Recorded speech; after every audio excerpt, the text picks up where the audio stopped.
Hello, welcome to Carrington on a bitterly cold morning here as we check in on Mark Skinner's side ahead of their second leg Champions League tie with Atletico Madrid. Joining me here, Danny Webber, our former United player. Webbs, it is freezing. I don't know what you're talking about, Sully. It's boiling. It is a cold and windy morning here, is. but a great opportunity to check in on Manchester United's women's team, who are in great form right now with 7 wins in a row and hoping to continue that good form against Atleti tomorrow night. You looking forward to that? I'm looking forward to it. I think it's, the women are in really good form, and it's obviously coming off the first leg, being 3-0 up. It's an opportunity to progress in style. How good is that 3-0 lead? How safe is it? It's safe, providing Atleti don't come and get the opening goal and make it very nervous, make you nervous. But I think, the way they've been playing, the composure that's been shown, the threat in terms of the goal threat that we have, I'd like to say it wouldn't be a problem, but listen, you've got to approach it from a professional perspective. You always have to, and that's the beauty of European football and knockout competitions. What's great to see with this team as well, even if they do go behind in a game, they show that resilience to come back, just as they did at the weekend against London City. Yeah, 100%. And it does help when you've got the likes of Jess Park, who can, produce a goal out of nothing, really. The run and the finish from outside the box. In a game where she was fairly quiet prior, I feel that was, it was a great goal, great moment. So it helps when you've got people who can unpick the lock in that way. And it was lovely to see Millie Turner back as well to get the winner.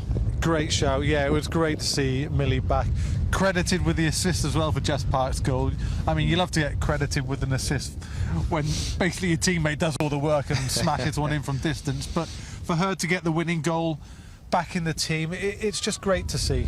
It is, and it's always nice when you've been out for a little while with an injury, to get back in and just find your feet again and do something of magnitude when you get back into the team. And she's highly valued by her teammates and by everybody here, and it's a nice way for her to get back into the rhythm. One question mark will be over team selection. How does Mark Skinner approach the game, given the fact we've a huge FA Cup clash with Chelsea on Sunday, so a relatively quick turnaround, and having the 3-0 lead? What do you think will be in his thinking? Well, I think you have to approach it as strong as you can. You don't go into the game thinking, you'll tweak it too much. This would be my thinking. I think you have to, make changes in the hour and that kind of thing. Not thinking about Sunday. This is really important. It's an important competition. So start strong, and if you get in a good position, then you can change it up a bit. Exactly. That would be my thoughts, because sometimes, if you tweak it too much, you can get out of a rhythm, and they have been in a really good rhythm. So, that would be my approach to it. It would be interesting to see what Mark does. Yeah, that's a fair shout, I think. We really want to get the job done against Atleti. I know it's a 3-0 lead, but we've seen teams overturn that kind of deficit before. It's not a given that we're going to progress, so they'll have to be on it. Yeah, and like I say, the first goal's important. From an Atleti point of view, they're coming here thinking, okay, well, it's almost, they'll feel like it's a free hit. They're 3-0 down, no one's expecting them to do anything, so if they get an early goal, it changes the dynamics. It gives them this sort of the incentive to try and get more, whereas if we get the first goal, then it almost puts it to bed, and then you've got to just finish the tie professionally. So the first goal is very important. We know there will be at least one change to the starting lineup from the first leg, because unfortunately Sandberg picked up that injury.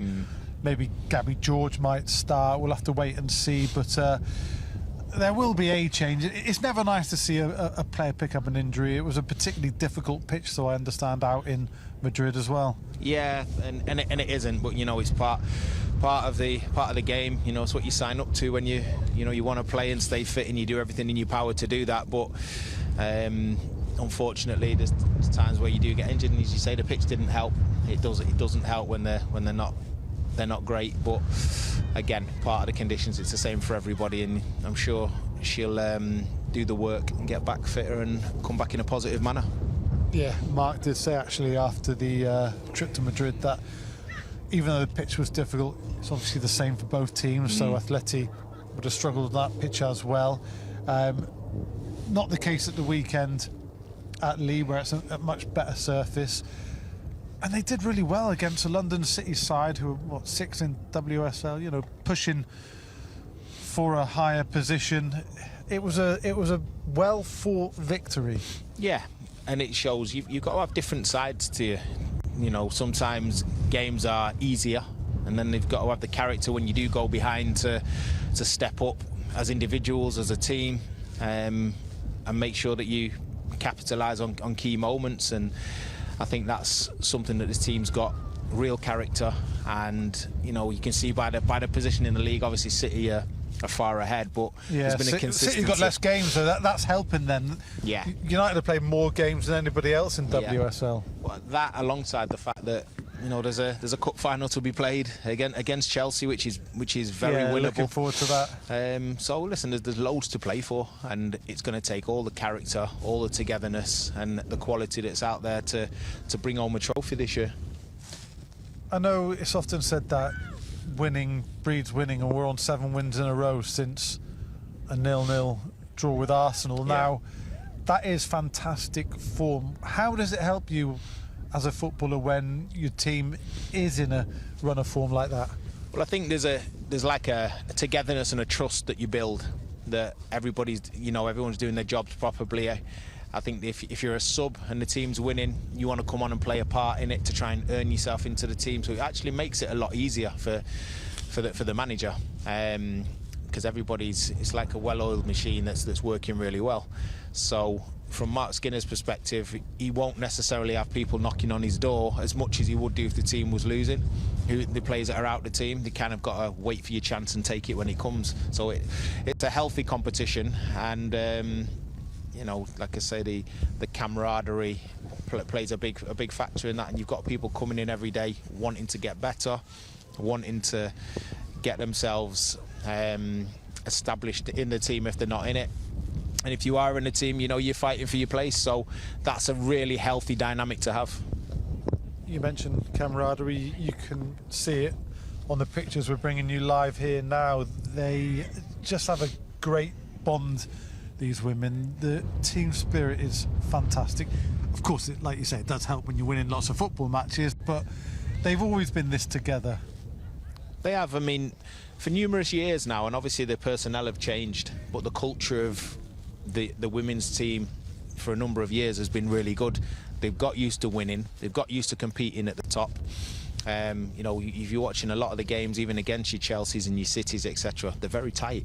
Yeah. You know, so they're competing at the top end, and that only comes through hard work, through grit, through togetherness, through the manager, his tactics, and having each other's back when you're out there. But this part of it here, what they do in the little rondos, you know, that's the best part of the day. That's for me. I used to love a rondo. That, yeah, I used to love it. But you can see it gets everybody buzzing. The feet get moving. You know, everyone's having fun, but it's still intense. I think it's a real good start to a session. I mean, given how cold it is and this wind is biting, I wouldn't mind joining in myself just to get moving, get the legs moving a little bit. I know you can still do a bit, Webbs. You could join in. Yeah, I'd love to. You know, it's like anything, though, Sully. Whenever you see a ball, you become a little kid again, and your head, and you want to kick about. So, you know, for them, there's no better place to be. There's no better job than to be out there. And you don't see it like a job, but there's no better job than to be out there, keeping fit, playing football with your mates, and then obviously you've got a challenge at the end of every week or in the middle of every week in terms of games and opposition. So, you know, I'm sure they don't take it for granted. No, absolutely. They enjoy every moment of being at this football club, that's for sure. As for the visitors tomorrow night, Atleti, training back in Madrid before heading over to Manchester. What do you think their mindset will be trying to overturn a 3-0 deficit? I think your mindset is get an early goal. It has to be. You know, you come here knowing you've been beaten 3-0, so you've had 3 goals scored against you without any response, yet you have to find a way to score to go through. Obviously a good side because they're playing in this competition, but so they will pose a threat. I'm sure there'll be 1 or 2 changes they'll make from the last game, both technically, tactically, and potentially in personnel. But they'll be coming here thinking, okay, well, they've come to our turf, beating us 3-0. It's our turn to go there and make sure we try and turn this over. And again, like I say, the conditions of the game, who gets the first goal will dictate in my opinion, the way, the mental state of both teams. United score 4-0 on aggregate, you're not coming back from that. If they score early, there's an incentive. Absolutely, yeah. Hopefully Fallon Tullis-Joyce will keep Atleti out just as she did in the first leg, because they did have a few chances actually. Yes, the game finished 3-0, but on another day it could have been much different. And I think that's where you have to take it really seriously, and I know they will.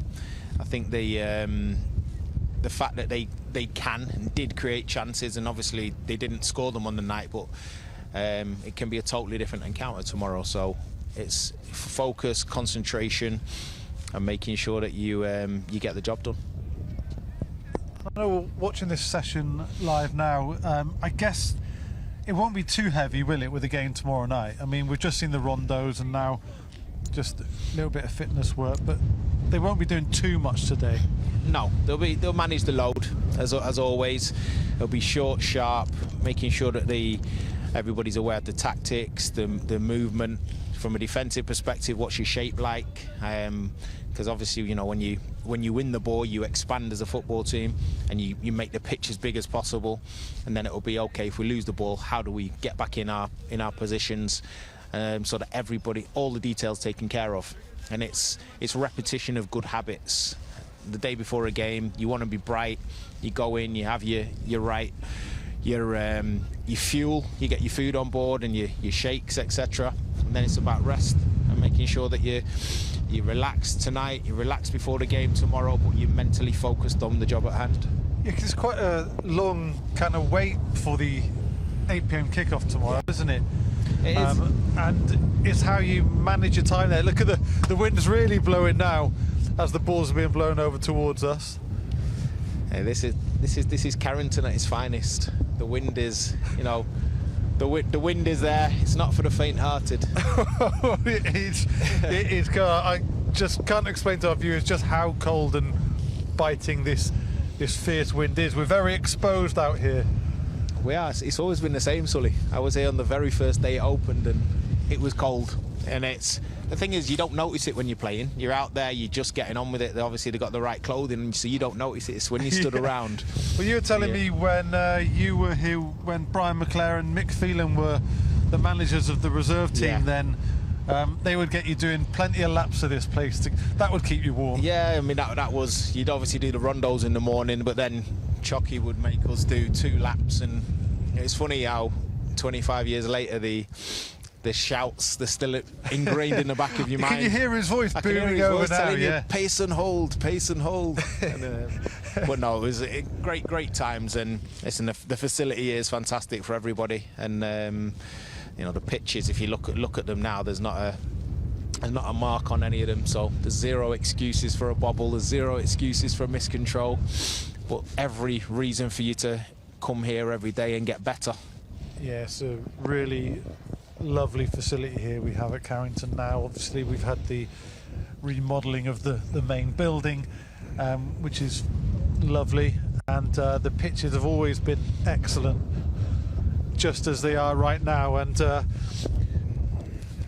most of the pitches here, undersoil heating, obviously over at the first tin, are all floodlit. It's all-weather training basically. A lot of clubs, when the weather gets real bad, they might have to train indoors, but we're fine outdoors here. Yeah, we've got everything, and even the presenters got the Little Red Riding Hood I've thing going on. Got my hood on now. Yeah, my ears I feel like they're going to fall off.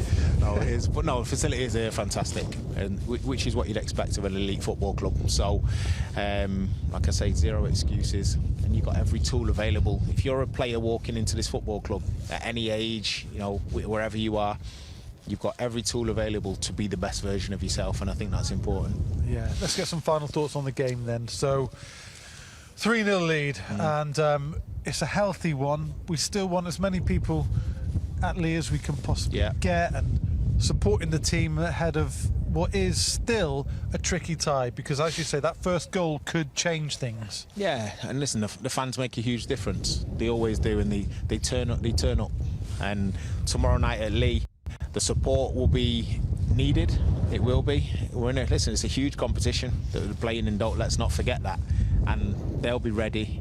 just sometimes there may be points in the game where they need that little bit of support, and obviously if we win the game, it can be shared by everybody. Yeah, it certainly can. It's a huge game and a great opportunity to progress in the competition. A competition we want to get as far as possible. Still fighting on all fronts, of course, with the League Cup final to come, FA Cup game with Chelsea on Sunday. Still doing well in the league, although you quite rightly said earlier, City do have a healthy advantage. But to be fighting on all competitions is fantastic achievement for Mark Skinner and his side. No, it's huge, and what you want to be doing when you play for this football club. So, listen, you've got the opportunity to win this trophy, the basically all 3 trophies, and potentially not the league because of the gap. Well, you never know what can happen. But you City never know. might have a wobble. You never know, but at the end of the day, what a good position to be in. Brilliant stuff. Okay, we're going to go and get warm now, I think. But I just want to remind people, actually, you can join us for the watch along on our YouTube channel tomorrow for the game against Atleti. So please join us for that. But from this bitterly cold pitch side here at Carrington, we're going to leave you now. Thanks for joining wherever you've been watching, and good luck to Mark Skinner's side against Atleti tomorrow night.